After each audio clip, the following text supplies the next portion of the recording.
Parler de la situation du Togo revient à analyser l'état d'avancement du Togo par rapport aux objectifs du millénaire pour le développement. Ces objectifs que la plupart des États membres de l'Organisation des Nations Unies se sont engagés à atteindre d'ici 2015 pour obtenir ou créer un monde meilleur. Et la situation du Togo reste alarmante. Dans le milieu éducatif, notamment l'objectif 2 qui est l'éducation primaire pour tous, à travers la gratuité de l'éducation primaire, l'État togolais a permis à un grand nombre d'enfants de pouvoir aller à l'école, de se faire offrir une formation. La qualité de cette formation reste douteuse, puisqu'on a permis à un grand nombre d'enfants d'aller à l'école, mais on n'a pas pris les mesures idoines pour permettre à ces enfants de recevoir une éducation de qualité. La situation de l'enseignement supérieur est encore plus critique, compte tenu du nombre pléthorique des étudiants qui arrivent fraîchement des collèges, et aussi compte tenu de l'absence criarde d'infrastructures du personnel académique pour encadrer les différents étudiants. D'ici 2020 ou d'ici 2030, si nos États, en particulier l'État togolais, ne prend pas les mesures idoines, à l'instar du Sénégal à côté ou du Ghana, pour améliorer considérablement l'éducation ou l'enseignement supérieur, je pense que la situation risque d'être beaucoup plus alarmante. Et j'espère qu'après les infrastructures et conjugué avec une stabilité politique, l'État ou les gouvernements futurs auront le temps de penser sérieusement à améliorer ces différents domaines. À mon humble avis, si vraiment on veut que le Togo compte parmi les pays qui dans 30 ans seront sur le starting block de l'émergence, il faudra qu'on revoie de façon approfondie l'éducation et non l'enseignement. L'éducation aujourd'hui sort quoi? Est-ce que ce sont des produits qui savent s'y prendre? Est-ce que ce sont des produits qui peuvent se débrouiller? Non. L'éducation sort des produits qui sont là et attendent que l'État leur offre encore du boulot. Alors que ce n'est pas comme ça.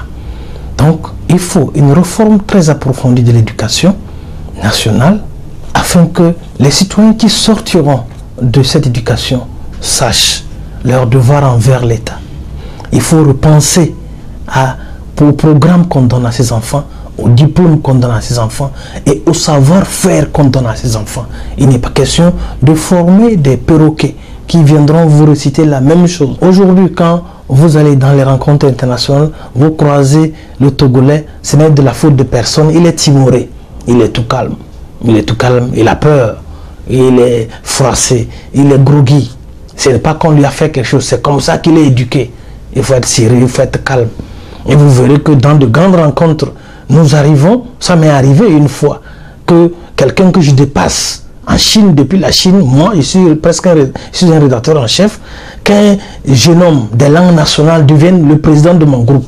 Mais c'est au fil du temps, puisqu'on devait durer, on a fait un mois, c'est au fil du temps que j'ai remarqué que non, lui ne maîtrisait rien dans mon domaine, mais nous aurons pu éviter ça si nous aussi, nous avions cet esprit d'ouverture, cet esprit d'engagement, cet esprit à oser faire et oser réussir.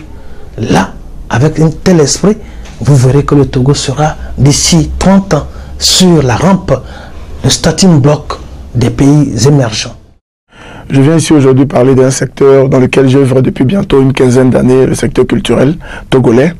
Il faut dire que c'est un secteur en ce moment qui est en plein essor. Il y a un fonds d'aide qui a été voté à la culture. C'est l'occasion déjà de saluer le ministère de la Culture dans ce sens-là, de saluer tout le gouvernement. Mais au même moment, il y a quelque chose qui est déplorable. Ces acteurs-là, ces personnes pour lesquelles ce fonds d'aide est voté, ces personnes qui sont dans le secteur culturel, est-ce que même ils maîtrisent même ce domaine-là, c'est-à-dire le domaine de la culture. Et c'est un domaine qui est tellement vaste, qui parle de culture, parle de danse, de cinéma. Il y a plusieurs branches. Quand tu prends le cas du cinéma, toutes les salles sont fermées. Vous êtes d'accord avec moi, mais quand on revient quelques années en arrière, on se souvient qu'à une époque, il y avait le Togo, au niveau de Palm Beach, il y avait ces salles de cinéma. Mais pourquoi aujourd'hui toutes ces salles ont disparu? Point d'interrogation. Au niveau des groupes de ballet, il y avait une époque, on avait plusieurs groupes de ballet au Togo et ces groupes-là voyageaient, allaient représenter le Togo sur certains festivals à l'étranger. Aujourd'hui, ce n'est plus le cas. C'est un autre point d'interrogation qu'on va encore essayer de poser. Au même moment, quand on prend le secteur maintenant de la musique, on voit que plutôt dans ce secteur-là, il y a une certaine petite évolution, mais pas une évolution en tant que telle, parce que c'est les mêmes personnes qu'on reconnaît, c'est toujours les mêmes artistes, et la plupart des artistes qui évoluent dans ce contexte-là, c'est-à-dire ce contexte musical-là, ne sont pas forcément professionnels.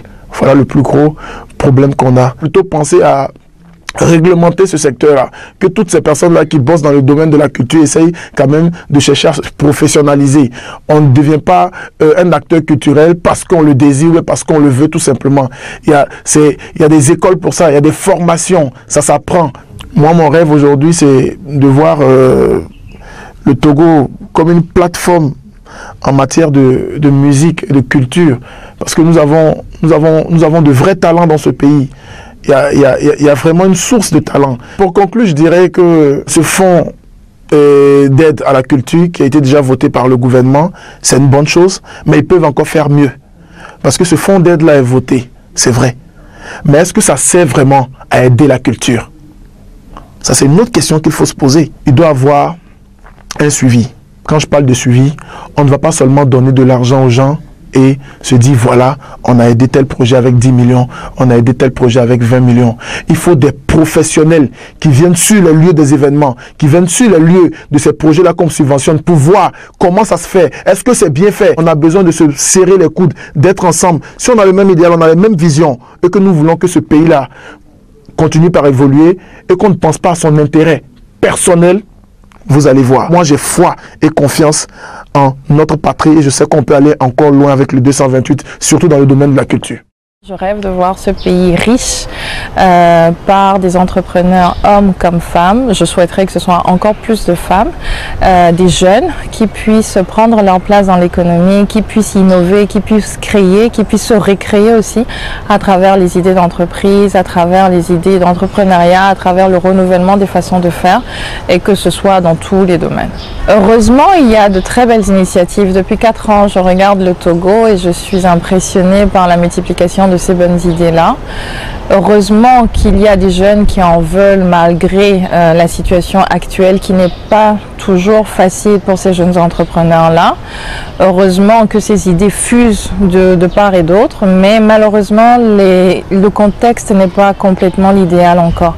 Il y a encore énormément de choses à faire pour aider les jeunes à se lancer, pour encourager l'entrepreneuriat, pour mettre cela en avant et pour faire comprendre aussi à nos concitoyens que l'entrepreneuriat ou le secteur privé emploie beaucoup plus que le secteur public et que nous ne devons pas avoir comme ambition de devenir tous des fonctionnaires, mais qu'au contraire, être nos propres patrons, créer nos entreprises, employer nos concitoyens serait la meilleure façon de faire bouger l'économie. Aujourd'hui, chaque entrepreneur ici va vous dire qu'il a commencé avec ses propres moyens, avec l'argent de la famille, avec le soutien des amis.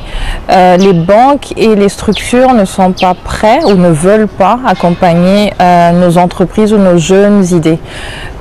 Il faudrait qu'il y ait une incitation soit du gouvernement, qu'il y ait une incitation soit de la chambre de commerce, qu'il y ait une incitation de structures qui sont capables d'accompagner ces jeunes entrepreneurs-là. Ces bébés qui naissent, il faut pouvoir les accompagner, les aider à pouvoir grandir. Quand mon idée naît comme un bébé, j'aimerais qu'il y ait des banques, j'aimerais qu'il y ait des conseillers en entreprise, en entrepreneuriat, j'aimerais qu'il y ait des gestionnaires, j'aimerais qu'il y ait des techniciens qui m'accompagnent pour que mon bébé grandisse le mieux possible et qu'il grandisse en santé. Est-ce qu'on peut créer des structures pour accompagner et financièrement et de façon beaucoup plus managériale les entreprises? Je pense que oui. Cela peut se faire autant par les gouvernements que par des privés qui seraient prêts à former des fonds pour pouvoir accompagner les jeunes entrepreneurs ou les startups.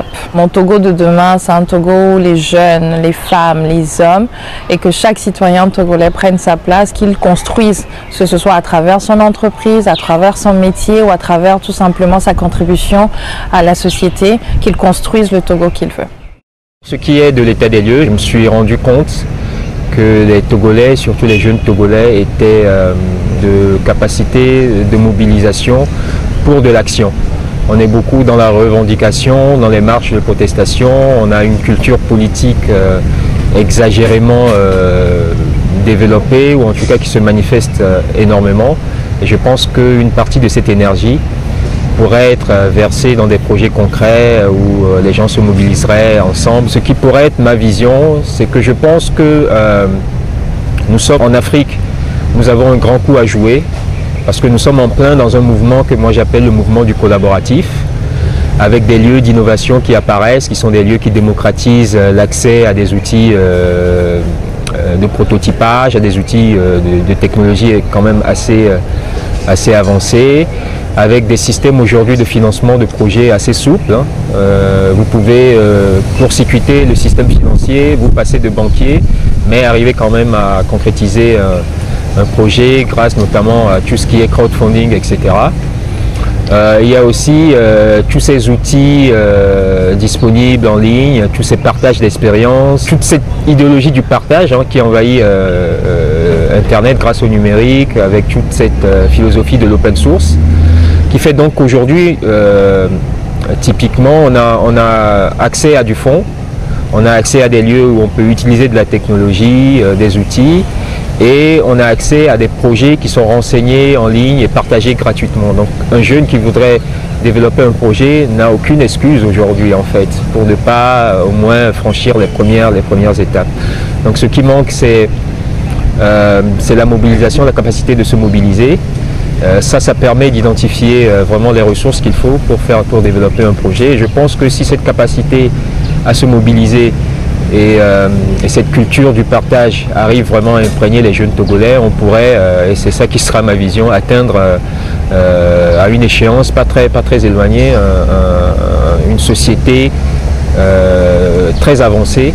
La chose à faire, c'est ce que nous commençons à faire très modestement au WellHub, c'est de fournir des lieux ressources où les jeunes peuvent donc être rééduqués à cette conscience collective que nous avons spontanément dans les villages, mais qui est un peu bousculée dans la grande ville, où les jeunes peuvent aussi avoir accès à des outils de base, à du coaching, pouvoir identifier aujourd'hui quelles sont les possibilités pour se faire financer son projet, pouvoir aussi avoir une fenêtre sur l'extérieur, etc.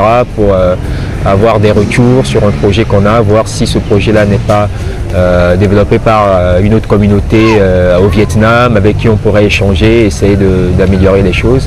Et donc oui, pour atteindre cette vision d'une société africaine un peu plus avancée, adaptée à nos réalités, je pense qu'il faut passer par la multiplication des lieux sur le modèle de WellHub. Actuellement, il y a un constat qui est fait, c'est que l'État fait des efforts quand même pour améliorer le climat des affaires à travers un certain nombre de mesures qu'ils sont en train de prendre, notamment la facilitation des créations d'entreprises et les mesures incitatives fiscales pour permettre aux jeunes entreprises de bénéficier de certains allègements fiscaux et en vue de pérenniser un peu leur activité. Mais force est quand même de remarquer que au niveau du capital social, les jeunes qui veulent entreprendre, ils n'ont pas les moyens de mobilisation de ce capital.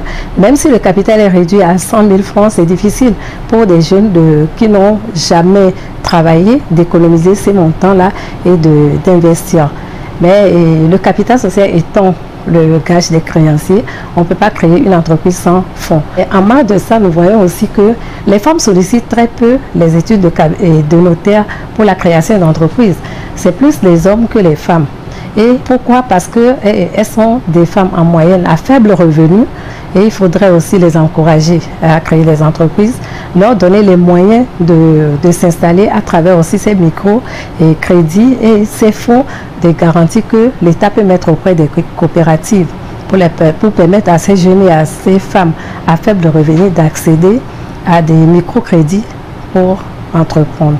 Pour un Togo meilleur, ça va procéder d'un tour à un tour. C'est un bouquet à prendre ou à laisser parce que nous avons déjà la paix. Il faut consolider la paix au Togo et consolider la démocratie à travers des formations à l'endroit de la population, à un civisme, à un mieux vivre ensemble parce que nous avons la nation togolaise que nous devons défendre.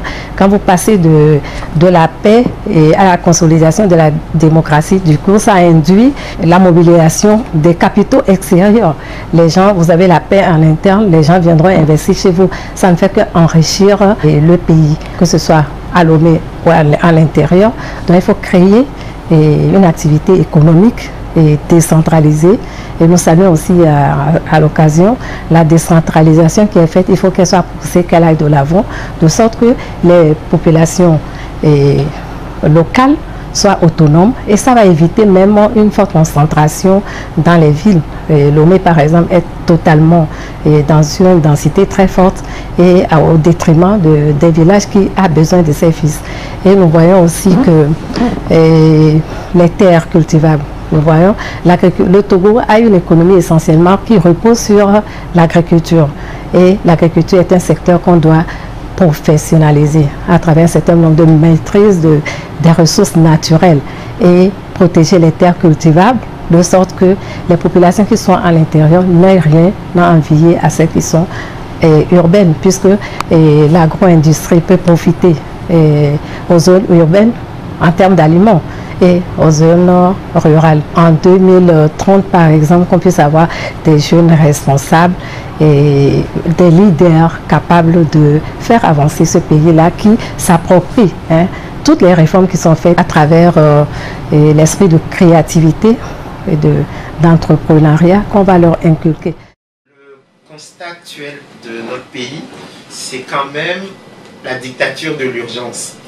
C'est-à-dire que nous n'arrivons pas à programmer notre processus de développement sur le moyen long terme. Du coup, vous avez une succession d'actions qui sont de bonnes actions, mais qui souffrent de ce qu'on peut appeler une incohérence temporelle et un problème de déficit de coordination entre ces différentes actions. Les actions sont de très bonnes actions, mais on pourrait améliorer leur coordination spatiale et la cohérence temporelle. Il y a un autre élément qui me paraît important à souligner, c'est le décalage entre les chiffres de la croissance qui paraissent importants et le panier de la ménagère qui a du mal à se remplir. Et donc ce décalage entre ce qu'au plan macroéconomique nous observons comme étant de bonnes performances du Togo et ce qu'au plan microéconomique les citoyens togolais, les consommateurs togolais observent, ce décalage doit être réduit. Peut-être par une communication accrue, mais certainement par une meilleure répartition des richesses. Donc le passage des fruits de la croissance à une répartition équitable des fruits de cette croissance, ce passage devrait être plus fluide. Un troisième élément qui me paraît être un élément du constat, ce sont tous les efforts faits en matière d'infrastructure ces 5 dernières années, mais qui n'ont pas encore de retour dans la vie quotidienne des gens. Parce que justement, les efforts en infrastructure sont des efforts qui payent à moyen long terme, du point de vue de l'augmentation de la productivité des facteurs. Et tout ceci nous conduit à nous poser la question des voies et moyens idoines pour que la population togolaise, en particulier la jeunesse togolaise, puisse non seulement bénéficier des fruits de la gouvernance, mais surtout participer à la production, à la répartition et même à l'instauration d'une confiance entre les différentes générations et au sein d'une génération. Et ça, c'est quelque chose qui passe, me semble-t-il, d'abord par la question de l'emploi des jeunes. Ce qu'on a aujourd'hui, c'est des jeunes qui sont formés, relativement bien formés, mais pas toujours en adéquation avec les besoins du marché du travail. Et ça va plus loin. Il y a un effort à faire en matière de transformation structurelle des économies, notamment de l'économie togolaise. Parce qu'aujourd'hui, notre insertion au sein du commerce international reste une insertion primaire. On produit des matières premières et on les exporte. Or, c'est dans la transformation qu'on crée les emplois, qu'on crée la valeur ajoutée. Et donc, lorsque structurellement l'économie ne crée pas d'emplois, vous avez beau travailler sur l'adéquation formation-emploi, vous n'avez pas réglé la question du chômage, puisque structurellement, il n'y a pas d'emploi créé par le système productif. Dans le cadre de la vision Togo 2030, nous essayons de nous projeter sur le moyen long terme pour dire quel Togo nous voulons. Et en particulier, quel Togo nous voulons pour notre jeunesse. Et il est clair qu'il va falloir beaucoup d'imagination de la part de notre jeunesse. Aller explorer des gisements d'emploi, travailler avec le plus de jeunes possible. Pour cette vision, il nous faut définir une stratégie. Et je pense, pour ma part, que cette stratégie n'aura de sens de réussir que si elle est participative. Il faut que les Togolais parlent aux Togolais. Et notamment que la jeunesse togolaise se parle